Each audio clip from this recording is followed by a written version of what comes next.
I do want to highlight parts of this presentation is from research with Dr. Chris Besson and Dr. Georgianne Arts, both at Iowa State University. It was a study we had done for the National Pork Producers Council, and I want to give those authors credits as well. I've also kind of put my twist on this to update the data a little bit to give you a feel for where we're currently at in the labor market situation. What gets talked about a lot is unemployment rate, right? And that's your left-hand chart here. 3.7% is civilian unemployment rate. Really, but what does that mean? At 3.7%, I can tell you it's a lot lower than it has been in the last 20 years. Maybe you got to go back to 1999 and we kind of rival where we're currently at. What I like to use is that figure on the right. So that's the number of unemployed persons per job opening. So that tells you in aggregate overall. So now, for economists, economists are a dime a dozen. There's probably a lot out there, right? Ag workers might be a little bit harder. But when you look at overall, if you got a job opening, you can expect to hire 80% of a person. Sounds pretty alarming, right? Now, I know I only work 80% of the time, so then you're getting less than that, right? But think about that. If you have a job opening, there's not even one person out there that potentially can fill that job opening given what we're measuring for unemployment rate. That's pretty striking when we look at this current labor market situation. I want to pose a question of, do you think this labor market situation is a tight supply or a shortage? From my perspective, those two words get misused a lot. When I'm looking in the general media, or even economists use those terms wrong. What I like to use in my class for the example is, when you go back to 2014, 2015, porcine epidemic diarrhea virus, right? It impacted the baby pig supply, had an impact on our pork production. What happened to pork prices? They increased, right? That helped ration some of the quantity demanded of that pork. Now, consumers still bought a lot of pork and paid higher prices, so demand was still really strong for pork, but the quantity demanded was rationed because of those higher prices. So supply and demand kind of equated, and that was a tight supply situation. If you look at the turkey market, it's another example, I think, of more of a shortage, where we had high-path avian influenza a couple years back. And what do retailers like to do for turkeys? It's kind of a lost leader for Thanksgiving, right? It gets me in the door. So we hold those prices relatively low. And we actually had a shortage of turkeys because the supply was impacted and prices were not reflecting the supply situation. Now let's focus in on the labor market. Here we're looking at shortage exists when you want workers, but that demand exceeds the current supply out there. And in the short run, you want additional workers, you raise those wages, but you just can't make more workers out there. A lot of times this happens in the seasonal market, right? Now I'm running combines, I need more workers, I may even be paying a higher wage rate, but I can't get those workers. Or at very minimum, all you do is you get people to switch from a little bit lower paying job to a little bit higher paying job.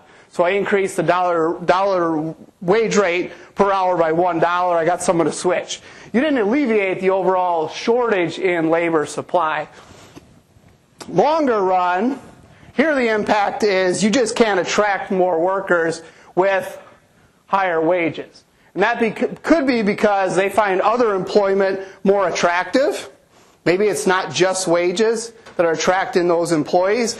And you can't bring additional workers across the border in the form of those higher wage rates. So I think we're much more in this labor shortage situation than the tight supply that does a lot of times characterize agricultural supplies. Talking about labor shortage here. So to give you a context of really what the labor demand is out there for pork production, I like to use the National American Industry Classification System. That shows that we have about 22,000 operations. That's much less than the operations with sales or operations with inventory, which is about 64,000. But this data gives me the actual labor type of data that I want. In 2017, hog and pig production On primary farms, which is the NAICS, they spent over $1 billion on hired labor. It's about 1.7 if you include contract and custom work included in that. That's an increase of 46% when you're including all of those factors. 37 reported having hired labor in 2017. An additional 31 had contract labor and 41 had custom labor. Over 1,700 reported $100,000, at least $100,000 of hired labor expense. About 800 had over $250,000 labor expense on their farms. The average labor expense was $122,000. Now that's spread over all farms. The census defines a farm as selling agricultural output of $1,000. So there's some pretty small farms in there, as well as some pretty large farms as well. Now, the hog, swine production, pork production is not the only one facing this labor shortage that is out there, right?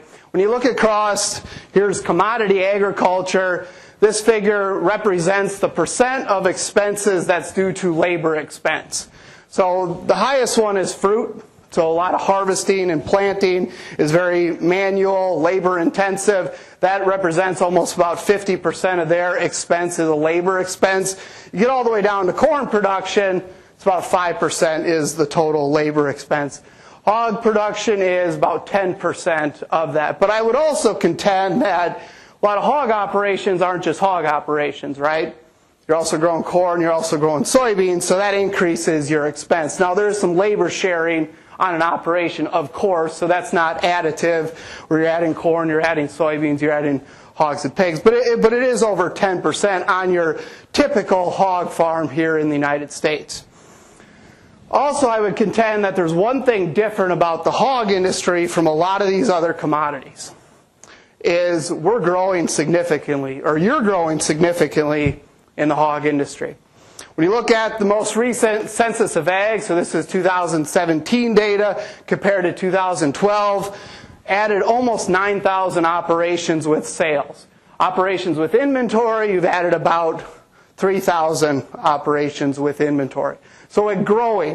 While the cattle industry is in the downward cycle of the current cattle cycle, and we're seeing lower inventory, and we're seeing declines in operation, quite the contrary for hog production. You're seeing tremendous increases in both operations and inventory. That top figure there shows record inventories. We broke record inventories the first 2 quarters of the year. Hog and Pigs report comes out September 27th. It's going to break the September 1 record for all hogs and pigs inventory.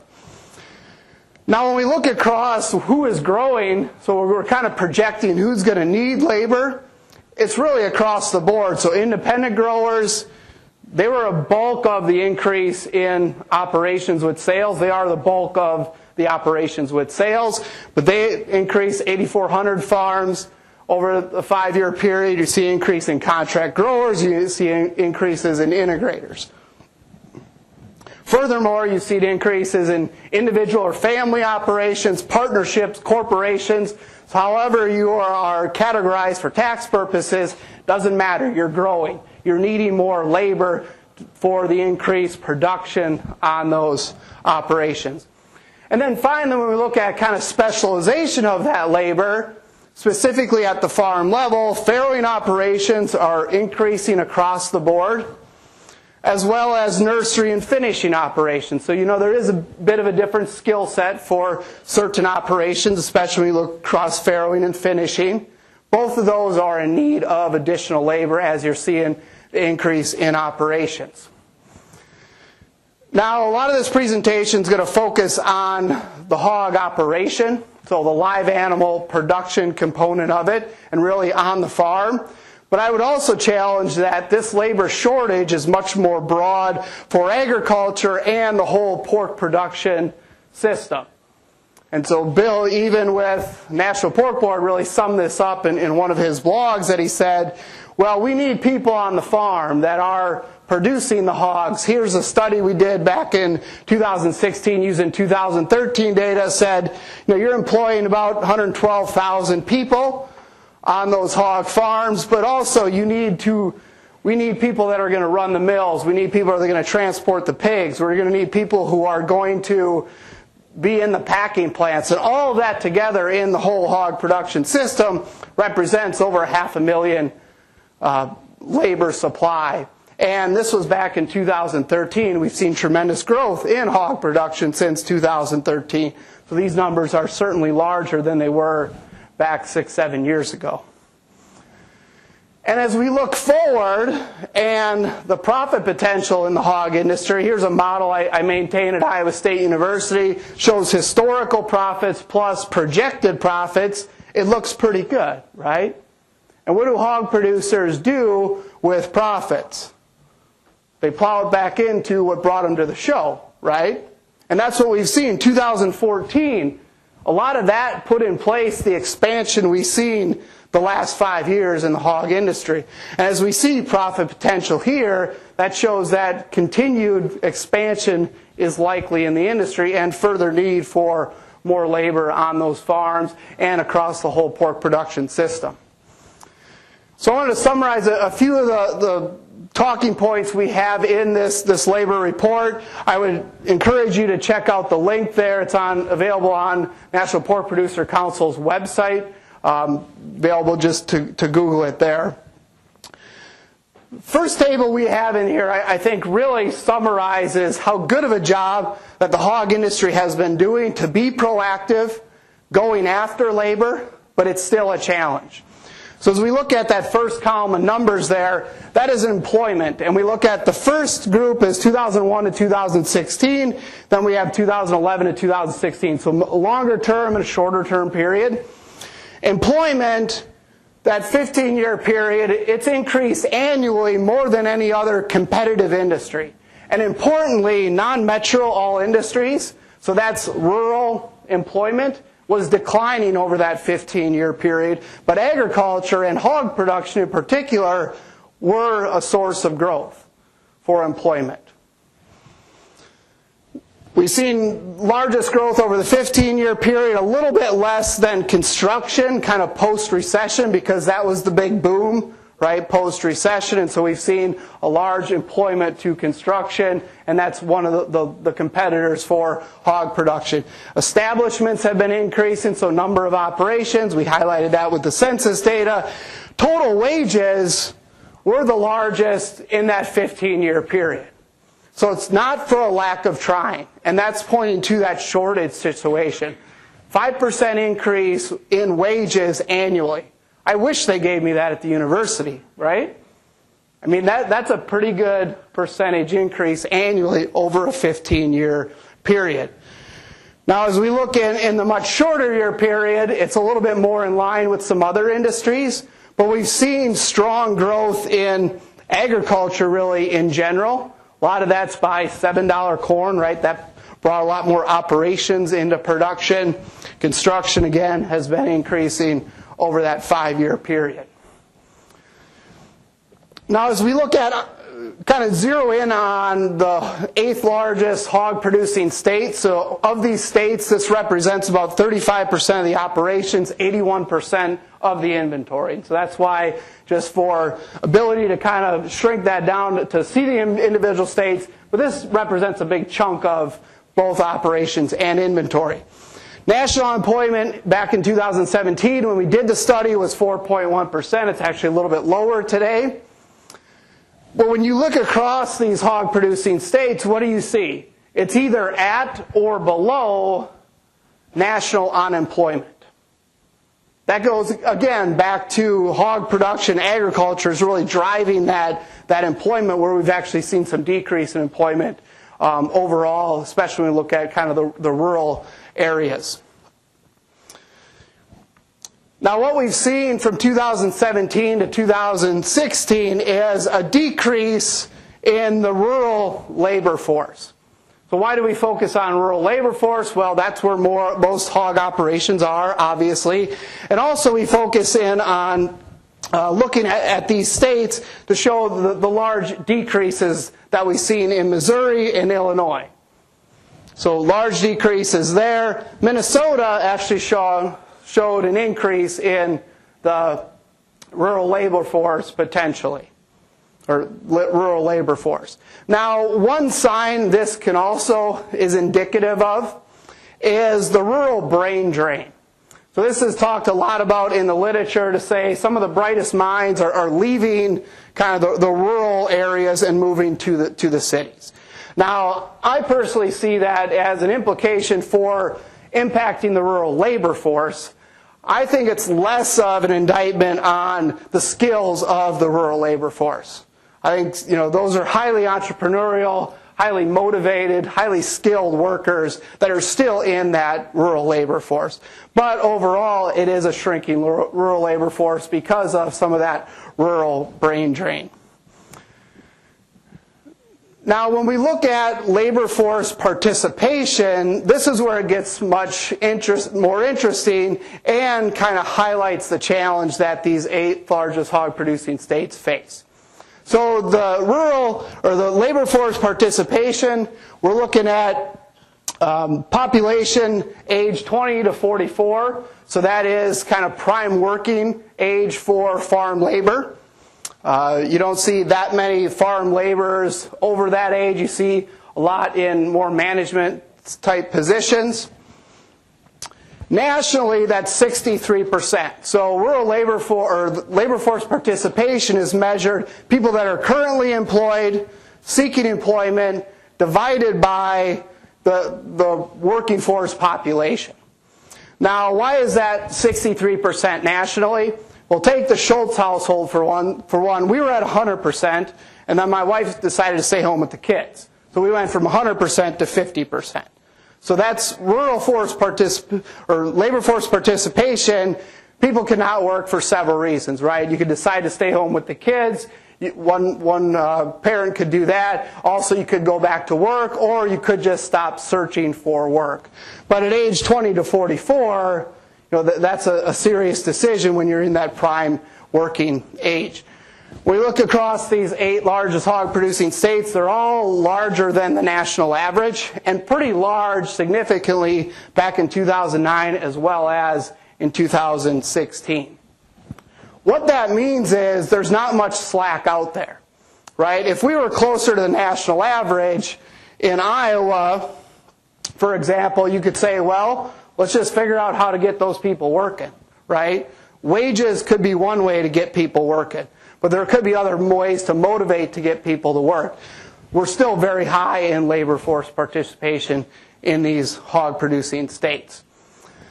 This slide here highlights another issue in the fact that the labor force can be an indictment from 2 reasons. The decline could be population declining, but also labor force participation declining. So choosing not to work, as well as there's just less people to work. And what our research shows is these 8 largest hog-producing states, it's really a double whammy for the most part. Except for Nebraska, where you're actually seeing labor force participation increasing over this 7-year period, population declining. Oklahoma, you're actually getting some increase, but everyone else, populations are declining as well as labor force participation is declining. And finally, when you look at these establishments, we've seen tremendous growth and the need for workers. So, looked at the national numbers, the census numbers. Here is looking at the major hog-producing states. Again, Oklahoma, very large growth over the 15-year period. Much smaller growth over the last 5 years, but I would contend that we're still in a period of growth for establishments or hog farms. And finally, on kind of my set of charts here, is when we look at both wages and employment, so that's the top line for hog production in each one of these. 6 out of the 8 states, wages are greater than employment. So what does that mean? For Iowa, we've seen annual wages increase 4.1% for hog production, but we can only get 2.9% increase in employment. That's a definition of shortage. We can't equate supply and demand. Your increase in prices, but you can't increase, or wages, you can't increase You can't increase demand enough to get the number of workers that you need. Again, 6 out of the 8 of these are in that situation. And hog production, for the most part, is larger both in employment and annual wage increase than any other industry that we highlighted, the major competitive industries. Much of the report, there's a whole section on immigration. I don't have the time to go in to all that, but overall I want to highlight when we project forward, I put all those in red for a reason.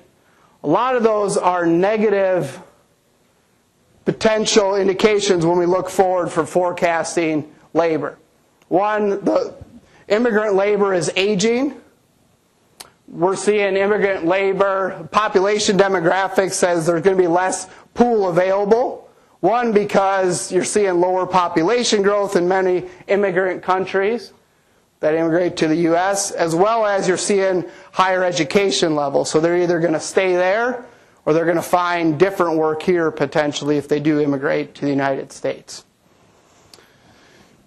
There's 2 nice reports from the Economic Research Service of USDA that really highlights kind of the situation and looks at it more from a research standpoint of studies they've done. They've mostly done this kind of in the fruit and vegetable arena, but I think it very much applies to hog production as well. So wages, they respond to supply, obviously. But what happens is you increase wages enough and the demand wanes enough. And so that means if wages get too expensive, the cost to produce something gets too expensive, right? And so then either I go out of business or I find a way to replace that labor. A lot of times in the form of mechanization.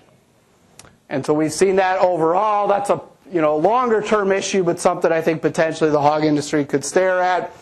Farm labor supply, again, is not very responsive to wage. I think that's shown very much in the hog production. And we see these wages, wage increases impact demand much more than supply. A big point I do want to make is this study does highlight, and it has several referenceable research articles, that there's an argument that, well, we've seen all this immigrant labor, either documented or undocumented. They're taking U.S. jobs. Right? That labor force participation would be higher if we had less undocumented labor. That's not the case with this research finds. That if we reduce the undocumented labor, we're not going to increase more jobs for U.S. folks. A lot of times the jobs that U.S. folks are choosing not to participate in. Another longer term implication is that less output eventually comes if we see labor-intensive enterprises. So what does that mean? Well, I think we've seen lower production of fruit and vegetables as we've had to move to higher mechanization because it costs more, right? And so anything that's going to have something increase in cost, that's eventually going to be pushed on to consumers, and that potentially could feed back in lower quantity demand. Part of the report here, we talked to hog producers, and this was a lot of the part I was involved with. I thank any producers that did talk to me that are in this room. When I went into this, I had a long script, and I spent a lot of time because you talk to a hog producer, you're taking away their time. They're very busy people, and I wanted to be well rehearsed, right? I wanted to make sure that I was very polished in how I was interviewing them. Could I be further from the truth? People wanted to talk about labor, right? This is on the top of their mind. And we went off script pretty much from hello. Like, people were ready to really talk about the labor challenges that they're facing and really highlight, the struggles that they see currently, but going into the future. What they highlighted here were a couple main points that, I think it's really important to be able to hire people in the right position, in the right place in the company. So you really help develop the people skills, help develop the pig skills. And they pushed back at me as an academic that said, at a university level, you guys can help a lot. And I think we've started to see that at Iowa State University, where we've seen more management internship type programs really align with the pig production sector. And they're sure present at a lot of our career fairs, internship fairs to really highlight the need, but also the opportunities in pork production.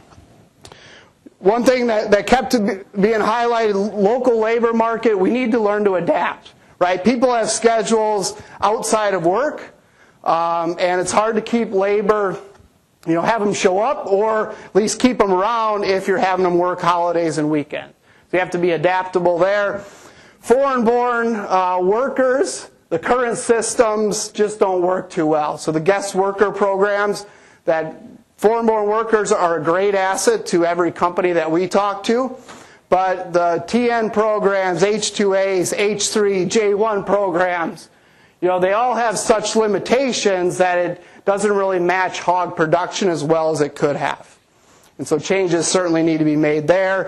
And then finally, we've seen dramatic change. Pork production is really on the forefront of meat and consumers' tastes and preferences, and with that really is induced a need for more skilled labor.